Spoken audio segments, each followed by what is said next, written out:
সিউড়িতে আজব কাণ্ড। দাদা ভাইয়ের একই নাম্বার রয়েছে আধার কার্ডে। 10 বছর ধরে তারা এই নিয়ে অভিযোগ জানিয়ে এসেছেন, কিন্তু কোনো সুরাহা পাননি।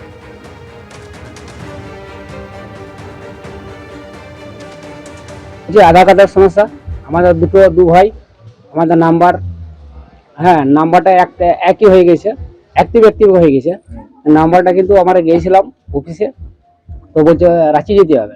রাঁচিতে আমাদের সম্ভব নয় যাবার, আমাদের বাড়ি পাইছি না, রেশন পাইছি না। কবে থেকে এই সমস্যা? মোটামুটি ওই 10 বছর। তবে থেকে অনেক অফিসে গেছেন? হ্যাঁ, অফিসে গিয়েছিলাম, অফিসে বলছে রাঁচি যাও।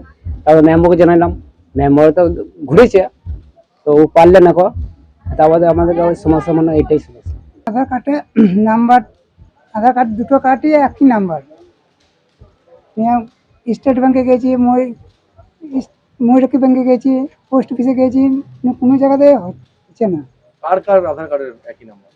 আমার রবীন্দ্র মাহারা কি হন আপনারা? ওর দাদা ভাই ওরা। আর কোথায় কি সমস্যা হয়েছে? রেশন পাই না, তার মোবাইলে সিম তুলতে পারছি না, বাড়ি তার বাড়ি নাই, বাড়ি পাই নাই। এটা কতদিন ধরে হয়ে আছে? ওটা 10 বছর ধরে হয়েছে। এইসব গরিব মানুষ রাঁচি যাওয়া অসম্ভব ব্যাপার, কারণ এরা প্রত্যেক দিন রাজমিস্ত্রি লেবারে কাজ করে, এবং এইখান থেকে রাঁচি যাওয়া অসম্ভব ব্যাপার। এদের জন্য আধার কার্ডগুলোর জন্য অ্যাকাউন্টও হয়নি, রেশন কার্ড আপাতত লাল হয়ে গেছে। রাজ্য সরকারের যে রেশন কার্ড, সেই রেশন কার্ডটাতে মালও পাচ্ছেন না। যখন আমরা ওদের আধার কার্ড বা ভোটার কার্ড চাই, তখনই আমাদেরকে বলে যে এই আধার কার্ডটা এখন আমাদের ঠিক হয়নি, যদি কোনো রকম ব্যবস্থা করা যায়। সেরকম আমরা মৌখিক বিডিও সাহেবকেও জানিয়েছি, আমাদের এমএলএ সাহেবকেও জানিয়েছি, আমাদের সভাপতিকেও জানিয়েছি। টোটাল আমাদের যে তৃণমূল কংগ্রেসের যে যারা নেতৃত্ব দিচ্ছেন বা নেতৃত্ব আছেন সবাইকে জানিয়েছি। আপনাদের মাধ্যমে শুনলাম যে আমাদের আধার কর্তৃপক্ষ একই নাম্বারে দুই ভাইয়েরই আধার কার্ড দিয়েছে। এটি আমরা আমাদের এখানে যারা আধারে যারা কাজ করেন, ব্যাংক কিংবা আমাদের পোস্ট অফিসে যারা কাজ করেন, তাদেরকে ডেকে নিয়ে এর প্রয়োজনীয় যে সংশোধন, সেই সংশোধন করার চেষ্টা করব খুব তাড়াতাড়ি। এবং আরও যে আধার রিলেটেড যে বিষয়গুলো, অর্থাৎ রেশন বা আরও অন্যান্য যেগুলি আছে, সেই পরিষেবা যাতে অব্যাহত থাকে সেই চেষ্টাও আমরা করব। গতকালের পর আজও এসএফআই এর প্রতিবাদ মিছিল ঘিরে কলকাতা থেকে জেলা উত্তপ্ত। সেই ছবিটা আপনাদের সামনে রেখেছি। কলেজ স্ট্রিট একদিকে দেখছেন, অন্যদিকে হাওড়া ময়দান।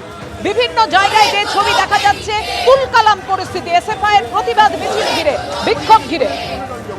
আমাদের সঙ্গে রয়েছেন আমাদের দুই প্রতিনিধি, উজ্জ্বল মুখোপাধ্যায় এবং সুনীত হালদার। প্রথমেই সুনীত, দেখাও আমাদের সেই ছবি।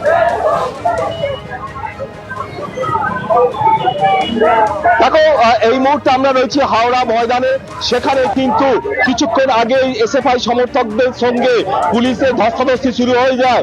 আজকে এই শিক্ষামন্ত্রীর পদত্যাগের দাবিতে এবং গ্রেপ্তারের দাবিতে এসএফআই যারা কর্মী, তারা পঞ্চাননতলা পার্টি অফিস থেকে মিছিল করে তারা হাওড়া ময়দান আসে, এবং হাওড়া ময়দান থেকে তারা সোজা এসে তারা বেশ কিছুটা রাস্তা ঘুরে ফের হাওড়া ময়দানে যে ফাঁসিতলা মোড়, সেখানে তারা এসেছে। এই মুহূর্তে এসএফআই কর্মীরা শিক্ষামন্ত্রী ব্রাত্য বসু কুসুপুত্তুল পোয়াতে যায়, তখন পুলিশ তাদের কেড়ে নেয় কুসুপুত্তুল। এই নিয়ে উত্তেজনা দেখা যায়, দুপক্ষের মধ্যে ধস্তাধস্তি শুরু হয়ে যায়, এবং এই মুহূর্তে তারা রাস্তা অবরোধ করে রাস্তায় বসে পড়েছে এবং তারা বিক্ষোভ দেখাচ্ছে। পুলিশের পদস্থ কর্তারা এসেছেন, তারা বিক্ষোভকারীদের সঙ্গে কথা বলছেন, তারা রাস্তা থেকে সরে যেতে বলছে।